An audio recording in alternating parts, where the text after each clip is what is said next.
Parashat Matot-Masei, the last parashiot of the fourth book of the Torah, and those are the last parashiot before the entering of Israel. We are in the final steps of exile, about to enter freedom. And in that context, the Torah introduces a very innovative concept, which is the unit values of words. Let me clarify. In society, the value of words have always been an important thing, but not because the word itself have value, rather because the trust people placed in you have value. So if I would make a promise to someone and break my promise, it's not the word that I said that are the problem, but the trust that people placed in me that I break.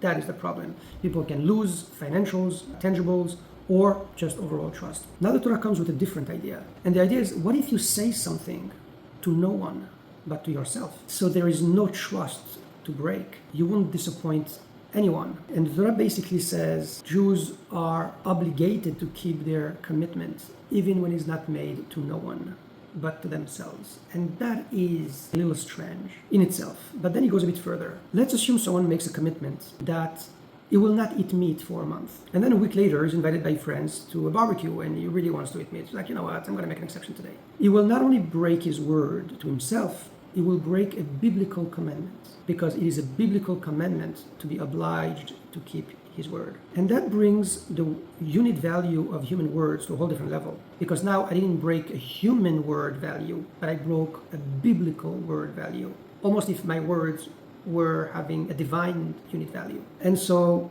basically it's almost like if I promised something to myself, I would be obliged to do it as if God himself would have told it to me to do it. Just to clarify that, so I let it sink. If I make a vow that no one asked me to do, I just decided, my word have almost an equal value to the word that God said at Mount Sinai. If I break either or, I am breaking a biblical law. So you can think, okay, maybe I'm exaggerating a bit.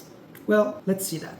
Let's assume someone makes a vow that he cannot eat matzah, and he will not eat matzah for 6 months. And he makes that vow on Purim. A month later, Pesach comes. Now, the Torah demands from every Jew to eat matzah. So to speak, God's words are, you should eat matzah. But your words are, I cannot eat matzah. Which words prevail? Well, the Jew is not allowed to eat matzah. So not only your words is as solid as God's word at Mount Sinai, but in that circumstances, it prevails. Now, obviously, this has a limit. If you say, I make a vow that I will be entitled to kill for 6 months, no, you're never entitled to go against a law from the Torah. So I make a vow that I will eat non-kosher meat. No, you will never be allowed to do so. So you cannot, your words cannot overrule a biblical prohibition, but it can entitle you to your own obligation. And not keeping it, it will be as not keeping a divine law. Now this has nothing to do with social norms, because I am not breaking anyone's trust. I'm not deceiving anyone. So why my words mean so much? And I think a small hint to that could be in the fact that freedom of speech is the First Amendment of the American Constitution. Freedom of man comes through freedom of speech. But me being able to say what I want could be double sword edge, because it could mean say whatever you want, it doesn't matter. Or it could mean you mean so much that whatever you choose to say means also. So you see, the King Solomon said, poor man's words are not being listened and are being depreciated. Meaning, when we are not giving value to words, it's in fact because we're not giving value to the people who said those words.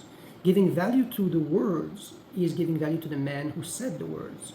That's not because my trust, it's because of the value of the man himself. In other words, words have value because people who said it have value. When we are on the verge of entering our own promised land, when the Jews are about to enter the land of Israel, we are about to create a free society. It doesn't mean only that the society is free, but it also means that every single person of that society is personally, individually free. That freedom comes through the importance and the value that each one has. What is that value? Well, that value is as strong as the divine. Everyone is as holy, is as important as God himself. And so for me, to respect him as such. If you look at the holiday of freedom in Judaism, it's called Pesach. Now Pesach literally means to jump over, to pass over, which why in English we translate Pesach as Passover, because God passed over the Jewish homes in the 10th plague of Egypt.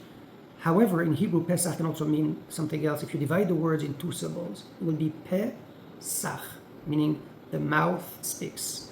The ability for the slave's mouth to suddenly open up and say his opinion. Suddenly, the man is not a number, but he has a name. Suddenly, a person is not part of a group, but he's a whole world in himself. Now, those ideas can give us a clue how a free society based on the principle of the Torah were able to come up eventually with the human rights chart. The idea that freedom can be made and granted to the nations without caring to give it and grant it to the individual, that's not freedom. The accumulation of individual freedom into one collective, this is real freedom. So today we are, historically now, Jews coming back to Israel.